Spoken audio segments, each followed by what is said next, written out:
Hello friends, unique dramas TV में खुश आमदीद। व्यूवर्स, आज मैं आपको ड्रामा सीरियल क़यामत के नेक्स्ट एपिसोड के बारे में बताऊंगी, लेकिन इससे पहले आपसे एक छोटी सी रिक्वेस्ट है। अगर आपको हमारी वीडियो पसंद आए तो लाइक के साथ साथ शेयर करें और हमारे चैनल यूनिक ड्रामास टीवी को सब्सक्राइब कर दें। तो चले शुरू करते हैं आज की वीडियो।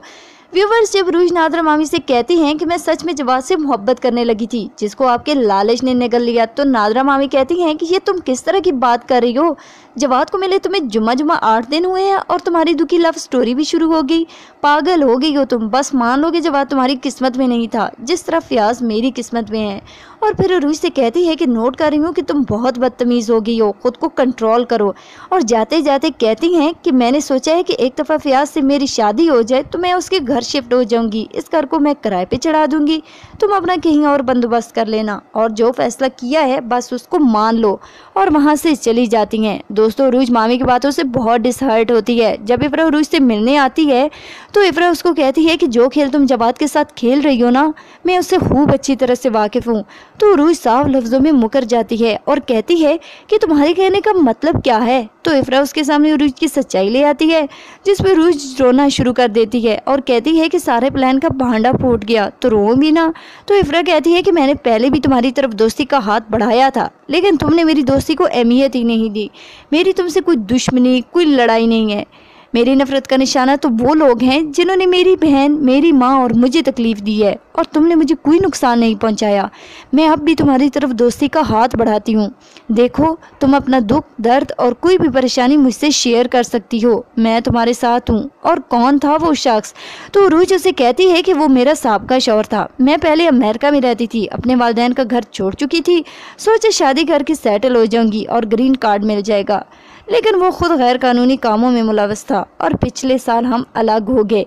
लेकिन अब वो मुझे मेरी बेटी से मिलने नहीं दे रहा, और अपनी बेटी से मिलने की सिर्फ एक ही सूरत है, वो मुझसे 25 लाख रुपए मांग रहा है। जिस पे इफ्रा कहती है कि अगर ये सब शादी के बाद जवाद को पता चलता तो।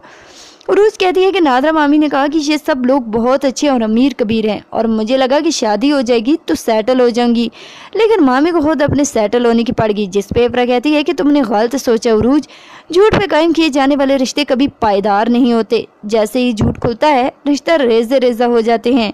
और अब तो सब उम्मीद ख़त्म हो गई है। नरगिस आंटी ने जवाद के साथ मेरा रिश्ता ख़त्म कर दिया है। अगर मेरी उससे शादी हो जाती तो शायद वो मेरी मदद कर देता, और मामी भी तुम्हारे अब्बू से शादी के बाद यहाँ से चली जाएंगी, और उन्होंने मुझे भी कहा है कि मैं अपना बंदोबस्त कर लूँ। इफ्रा, तुम जवाद से बात क्यों नहीं करती? वो तुमसे मोहब्बत करता था, प्लीज़ उसे समझाओ कि ये शादी ख़त्म ना करे। मेरे पास तो अब कुछ नहीं है, जो कुछ था वो भी सब ख़त्म हो गया। जिस पे इफ्रा कहती है कि मैं बात करूंगी जवाद से, लेकिन तुम उम्मीद का दामन न छोड़ना। अगर अल्लाह एक दर बंद करता है तो दूसरा दर खोल देता है। हमें सिर्फ उस दर को तलाश करना है, हो सकता है तुम्हें जवाद से बेहतर मिल जाए।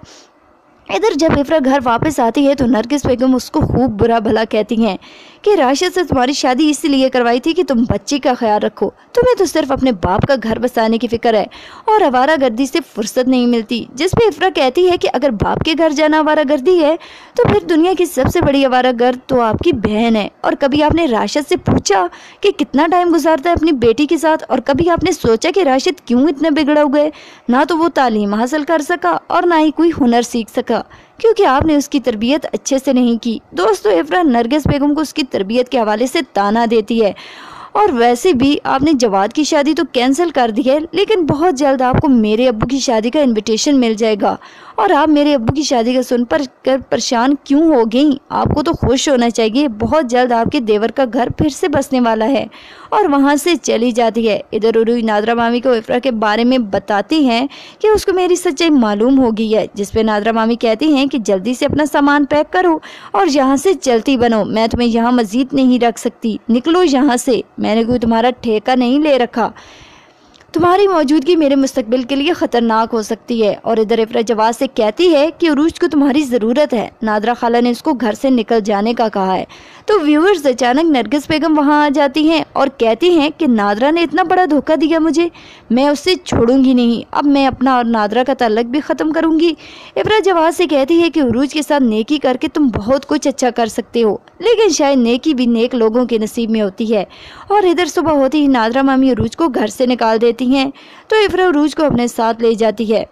इफ्रा उससे कहती है کہ مجھے لگتا ہے کہ شاید تمہیں میرا یہاں رہنا ٹھیک نہیں لگ رہا۔ تو افرا کہتی ہے کہ مجھے تمہارا یہاں رہنا بہت اچھا لگ رہا ہے، بلکہ میں تو چاہتی ہوں کہ تم ہمیشہ یہاں رہو اور میرے ابو سے شادی کر لو، جس پہ وہ سوچنے کے لیے وقت مانگ لیتی ہے۔